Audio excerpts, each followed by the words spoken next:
I am sitting in a hot tub filled to the brim with solid sand.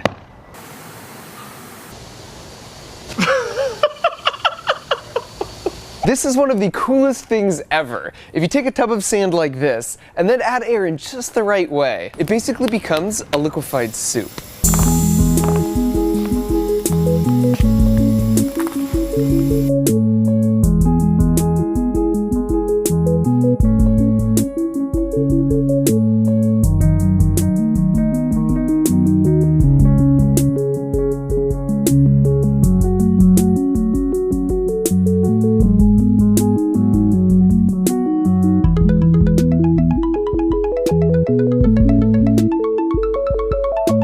In science, this is known as a fluidized bed. It's used in industrial applications such as powder coat painting or in grain silos to make sure that the grain flows smoothly to the outlet.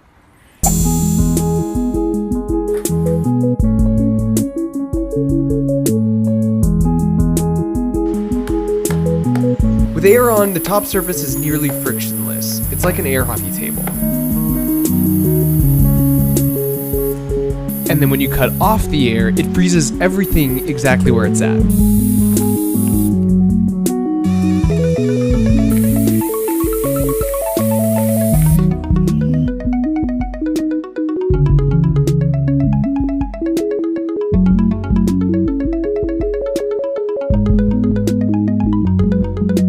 So today I'm going to show you how to make a simple version like this yourself, and then because I became curious what it would feel like to be fully immersed in something like this, we made a hot tub size version. As you can see from this 60-year-old video from the Royal Institute of Science, this demo isn't exactly new. I've wanted to build one for a long time, but you can find literally no information online on how to make one like that. So I started combing through a bunch of patent drawings for massive industrial-sized fluid beds, and I noticed that instead of one big inlet, they all had a bunch of small holes to deliver the air. So starting with that in mind, it still took us 25 failed versions before we arrived at this design.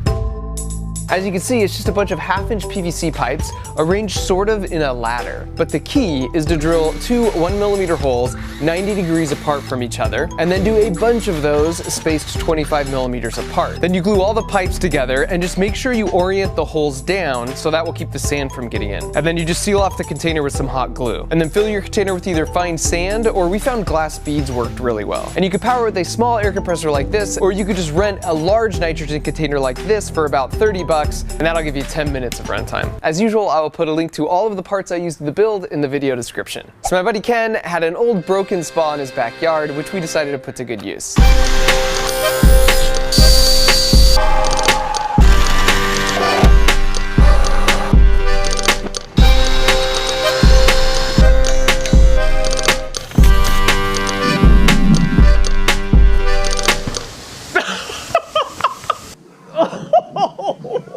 It just stops and you're like locked in place. It's like a weighted blanket on every surface of your body.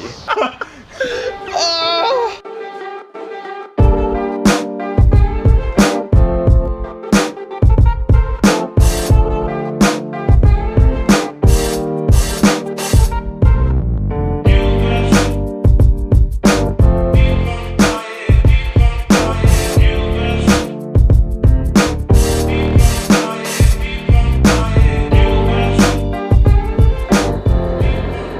Now that it was tested and ready, in my ongoing quest to be the favorite uncle,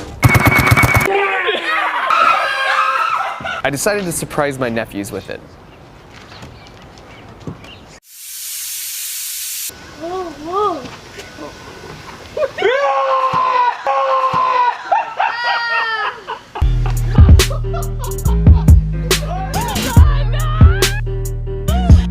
But before we get to swimming in sand, let's talk about the science behind a fluidized bed. And wait, don't click away if you think science is boring. If you're new here, you should know that my approach to science is similar to velociraptor hunting patterns. I try to bring people in with a catchy thumbnail or a cool thing to see, and then when they least expect it...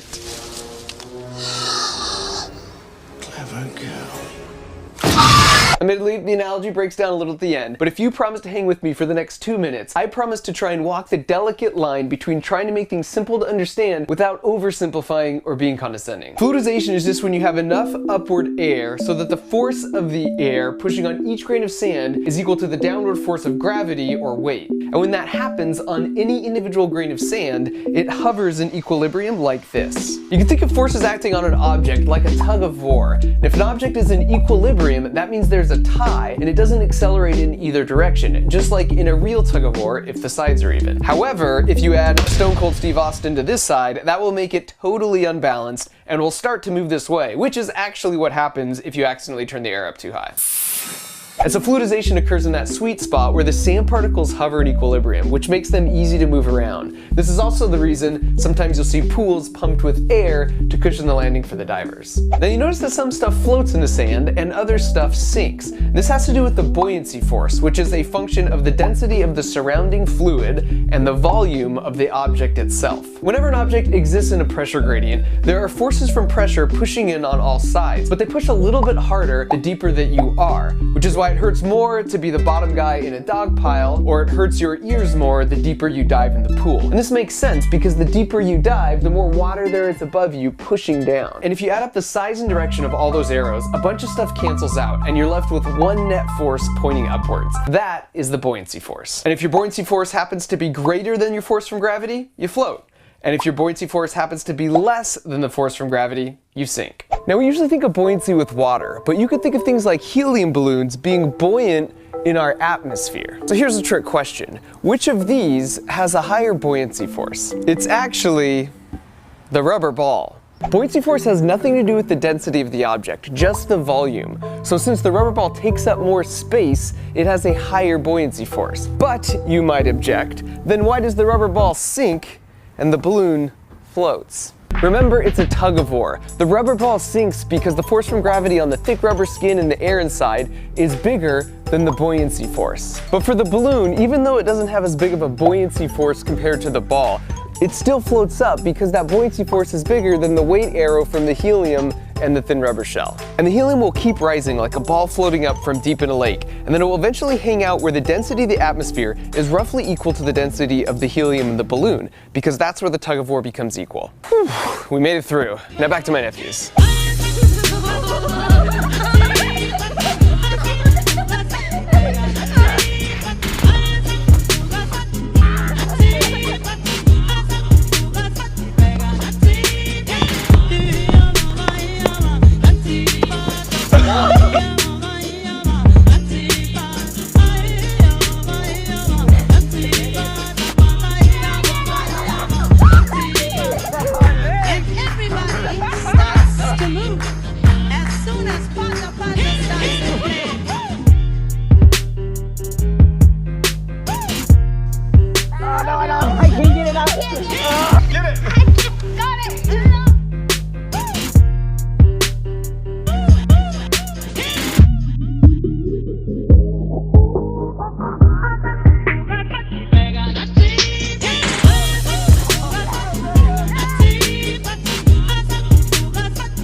Back up!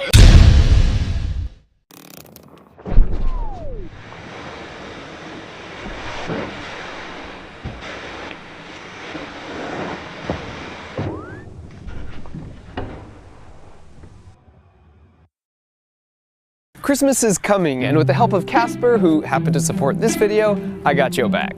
And with the exception of a Bob Ross Chia Pet, what could possibly be better than the gift of a good night's rest? With Casper, you order online and then they'll ship it right to your door for free, and it shows up in a box like this. And then you open it and it magically expands to actual mattress size. We totally love ours, and with over 20,000 reviews with an average rating of 4.8 stars on sites like Amazon, there's a pretty good chance you'll love it too. And they're also affordable because you cut out the sweaty, price-haggling, commission-based middleman who works at a typical mattress store. And you could try it out for 100 days, and if at the end of that you're like, meh, they'll come pick it up for free, you get all your money back, no questions asked. So skip the crowded mall this year and finish your Christmas shopping right now by going to casper.com/markrober and using promo code markrober for $50 off any mattress. Merry Christmas, and thanks for watching.